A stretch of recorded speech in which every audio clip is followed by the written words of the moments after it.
ചലച്ചിത്രമേളയുടെ ആദ്യ ദിനങ്ങളിൽ സജീവ സാന്നിധ്യമായിരുന്ന ഈ സ്വീഡിഷ് ദമ്പതികളുടെ പേരാണ് ഒരു വരി പ്രതികരണത്തിൽ നിന്ന് മാറിയുള്ള സംഭാഷണത്തിലേക്ക് എത്തിച്ചത്. Kavita Tara.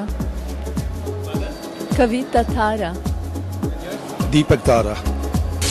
Oh, it's the first time here, and we're really enjoying it. It's really fabulous.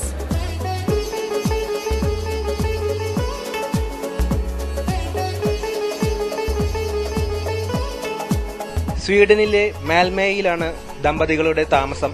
ഹ്രസ്വചിത്ര സംവിധായകനാണ് ദീപക് താര. കവിതയ്ക്ക് പ്രണയം, ദീപക് കഴിഞ്ഞാൽ പിന്നെ ചലച്ചിത്രങ്ങൾ. അങ്ങനെയാണ് ഇവർ കൈരളി ശ്രീ തിയേറ്ററുകൾ തേടിയെത്തിയത്.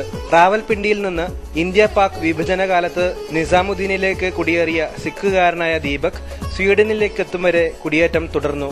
അവിടെ 38 വർഷം മുൻപ് കവിതയെ കണ്ടു. Happy to come and see me in Sweden. That's why he came, you know.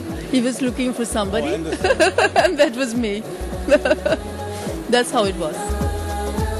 ചലച്ചിത്രങ്ങളെ കവിതയെ പോലെ ദീപക് പ്രണയിക്കുന്നു. കവിതാ താരയുടെ വാക്കുകളിൽ 67കാരന്റെയും 55കാരിയുടെയും പ്രണയം. തങ്ങളുടെ ഹൃദയത്തിൽ ഊഷ്മള സ്വീകരണം നിറയ്ക്കുന്ന മലയാളികളോടും മേളയെ മികവുറ്റതാക്കിയ സംഘാടകരോടുമായി ദീപക്കും കവിതയും ഇങ്ങനെ പറഞ്ഞു. I want to know what you are telling. No, that's a secret. She called me stupid. No, I don't say such things. ഇതെന്താണ് എന്ന് ഇവർ തന്നെ മൊഴിമാറ്റം ചെയ്തു തന്നു. എല്ലാവർക്കും നന്ദി.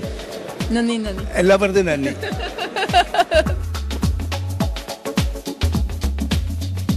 ക്യാമറാമാൻ ചന്ദ്രശേഖരനോടൊപ്പം അശോക് നടുവത്തിൽ.